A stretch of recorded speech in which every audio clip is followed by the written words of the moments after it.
En el otro set del programa, el señor Enrique Lastreto, así que permiso. Sí, vaya, tiene saludo de parte nuestra. Me voy con el señor. Ahí está. ¿Cómo le va? Hola, Doc. ¿Cómo está? Vaquita. ¿Cómo Mucho está, gusto. doctor? Muy ¿Bien? Bueno, me alegro mucho. Bienvenido. Un poco asustado de ser ¿Por qué? entrevistado por usted, porque No, el lagarto para nada. me tiene confianza. Esas Sí, cosas. yo también le tengo confianza. Yo ¿sí? digo, a ver, ¿qué me va a preguntar? ¿Con qué le voy a Evelyn? salir? Así es. No, en realidad yo no. Las dudas que vienen de parte de nuestros televidentes que siempre dejan alguna pregunta y se la trasladamos a usted. Vamos a empezar con la primera de las preguntas, a ver si aparece en pantalla. Doctor, tengo dudas sobre la vacuna para COVID en las embarazadas. Algunos médicos la aconsejan, pero otros no. ¿Qué se puede hacer? ¿Qué tema este, no? Claro, esto arranca desde el principio de la pandemia, cuando nosotros hemos dicho en varias oportunidades, a las embarazadas esto no le hace nada. Claro. Esto no lo decíamos nosotros, repetíamos lo que decían las organizaciones internacionales de salud, la Organización Mundial de la Salud, que decíamos que a las embarazadas y a los niños no les hacía nada. Sí. Con el transcurrir de la pandemia nos dimos cuenta que sí que a las embarazadas le hace y que sí que a los chicos también le hace. Y es más, las embarazadas son un grupo de riesgo.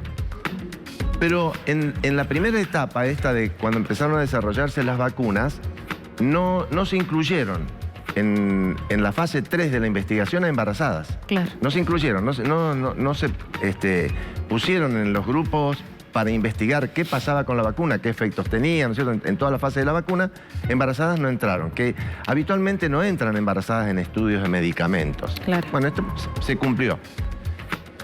Cuando se empezó a ver que las embarazadas también eran afectadas por el COVID y que, como decía recién, es un grupo de riesgo importante, se empezaron a hacer algunos estudios. Fundamentalmente en Israel se hace un estudio que estuvo entre diciembre del 2020 hasta junio del 2021, donde se incluyeron cerca de 40.000, 38.000 y pico, casi 40.000 embarazadas con la vacuna de ARN mensajero. Sí. Estas estaban en los 3 periodos de embarazo, las que se pusieron en esta prueba. El 26% estaban en el primer trimestre, el 48% estaban en el segundo trimestre y cursaban el tercer trimestre otro 26%. De todo este grupo había inclusive un 18% de mujeres que tenían factores de riesgo, fundamentalmente obesidad y algunas diabetes. O sea que eran, la vacuna, fue un gran lote de mujeres, de lo cual se pudo sacar una serie de conclusiones.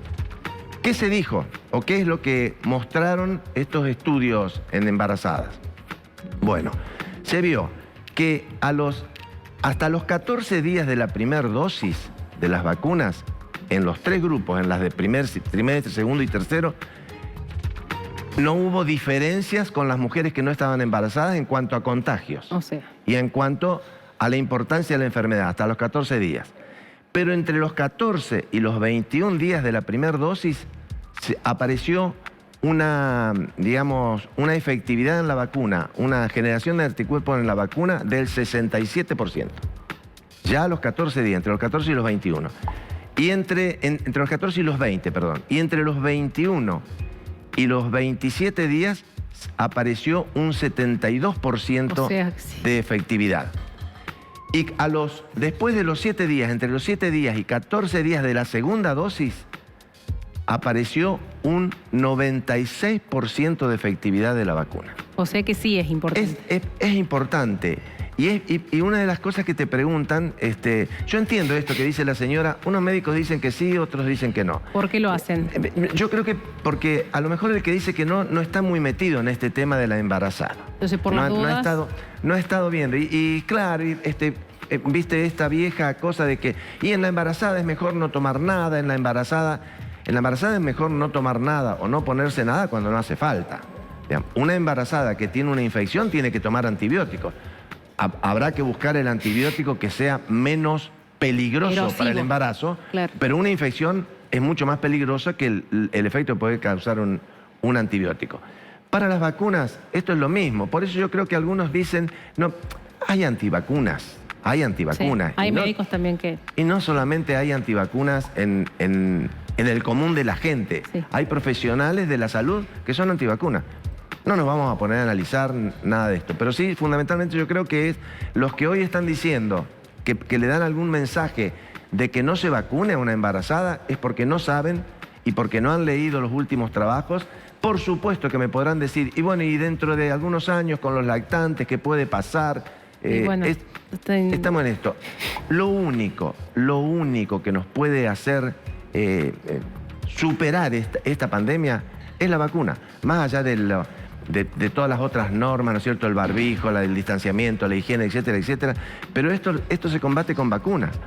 Y se combate con vacunas en todo el mundo, porque tampoco alcanza con que, bueno, en Estados Unidos se vacunó cierta cantidad de gente, en Europa se vacunó tal porcentaje de gente, nosotros tenemos un buen porcentaje de vacunados. Pero hay regiones del África donde no se ha vacunado ni el 2%. En la medida de que esto... Por eso muchas veces también cuando viste que se habla de la tercera dosis, ¿cuándo viene la tercera dosis? Hay que ver cuándo se pone la primera y la segunda en el resto del mundo. En algunas partes del mundo, claro. Si no, no se para la pandemia. Si no, no se para más. Sí.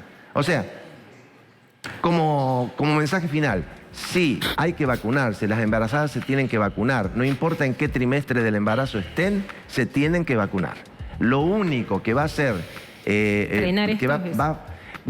otro dato más que dio este estudio, el 98% de las vacunadas, el 98% de las vacunadas embarazadas no tuvieron internación ni afección seria con COVID. O sea, si se contagiaron, no tuvieron ningún problema. Y hay que recordar que el embarazo es un factor de riesgo para esta enfermedad, para el coronavirus. Gracias, doctor. Vamos con la siguiente pregunta. A ver, tiene relación con la depilación genital. Doctor, ¿la depilación genital femenina es saludable o tiene riesgos? Siempre está esa duda y esa pregunta, porque se utiliza un láser, ¿no? Esta es la pregunta que yo tenía miedo que la hagamos con usted. ¿Por qué? Porque yo digo, el lagarto me va a aceptar algunas cosas que yo digo. No. Los ginecólogos en general, y protestamos un poco con nuestras pacientes que se depilan. Porque... Con depilación definitiva estamos hablando. No. O todo tipo de depilación. Con cualquier tipo de depilación. Y esto es bueno aclararlo, porque a veces produce mucho daño el afeitado con navajas, con la maquinita de afeitar, porque afecta el folículo, porque puede producir infecciones, etcétera, etcétera.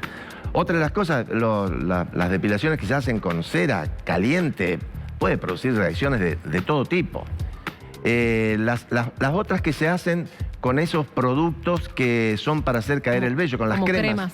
Las cremas. También son bastante erosivas. Claro, hay que tener mucho cuidado porque no es lo mismo la piel del bozo o de algunas zonas del cuerpo con lo que es la piel de la vulva. Es una piel mucho más delicada que hay que fijarse muy bien los productos que van a utilizar para esa depilación, que no son los mismos, digamos, no tienen la misma agresividad para las distintas partes del cuerpo. Esto las cosmetólogas, cosmiatras conocen de estas cosas.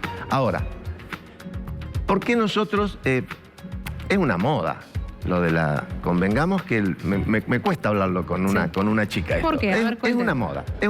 Es difícil... Doctor, trata con mujeres desde hace muchos años. Sí, pero una cosa es en el consultorio donde uno hasta la puede retar, decir, no, ¿por qué? ¿Por qué hace esto? Uno es lo que ve.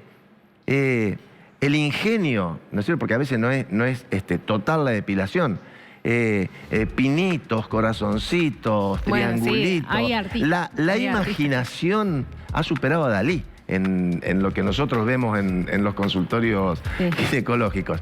Pero el tema de cuál es la importancia del vello en esta zona, tiene muchísima importancia. Es un elemento de defensa para varias cosas, hasta para los traumatismos. Es diferente un traumatismo cuando hay vello que cuando no hay vello. Es hasta una protección para la transpiración. La transpiración del cuerpo puede arrastrar gérmenes que van a ir para esa zona. Es una barrera el vello. Es una barrera para una serie de infecciones. La más típica, el HPV, el papillomavirus humanos. Es un virus que viene en crecimiento. Es muy difícil que una chica que mantiene relaciones no tenga HPV en algún momento de su vida. No significa que va a pasar nada con ese HPV. La mayoría de las mujeres que tienen HPV hacen defensa y no pasa nada. Pero hay otras que sí, que pueden tener cosas más serias, ¿no es cierto? El HPV es de contacto, es piel-piel. no es por secreciones, como es el HIV, por ejemplo, que es por secreciones. El HPV es de contacto, piel-piel. El vello produce una barrera que evita el contagio de HPV. O disminuye al menos. Disminuye, muy bien, disminuye las posibilidades de contagio. Y además, nosotros vemos que cuando nosotros le preguntamos a las chicas por qué, o a las señoras, por qué se depilan, por qué hacen el depilado completo, total. Muchas te dicen por higiene. Una conversación que yo tengo permanentemente con mis pacientes, pero ¿por qué no te rapás? Si es por higiene, está mucho más expuesto el cabello, el pelo en el cuero cabelludo, sí, que en la vulva, sí, o en los genitales externos, ¿no es cierto?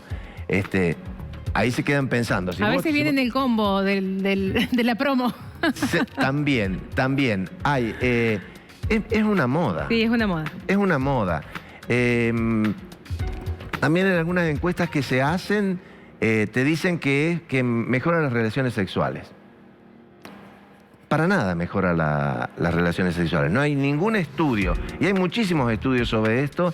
La Sociedad Americana de Medicina ha hecho publicaciones en varias oportunidades diciendo de que para nada mejora una relación sexual el hecho de tener una depilación y no tener depilación. Y lo que usted recién me preguntaba sobre el definitivo, la depilación láser. La depilación definitiva, que es con luz pulsada o con láser, en cuanto a la afección que le pueden provocar al folículo, es menor que lo que provoca la maquinita de afeitar, las cremas o la cera. O sea que si uno dice cuál es mejor, cuál es menos nociva para el folículo, es el láser y la luz pulsada. Ahora, si nos preguntan, ¿qué es mejor? Es mejor. Yo entiendo que sí, que el cavado, determinadas zonas, pero la zona de la vulva fundamentalmente, mejor lo ideal es no tocar. Que quede el vello, que lo corten. Sí. Estéticamente queda bien también, medio centímetro de vello, sigue protegiendo, da mayor seguridad y las infecciones son menores. Son menores. O sea, el pelo en los lugares que está, por algo está. Por algo está y por algo no están también. Exactamente. Bueno, doctor, muchas gracias. Los saludo de esta manera y desde acá me voy al móvil con Andy. Andy, adelante.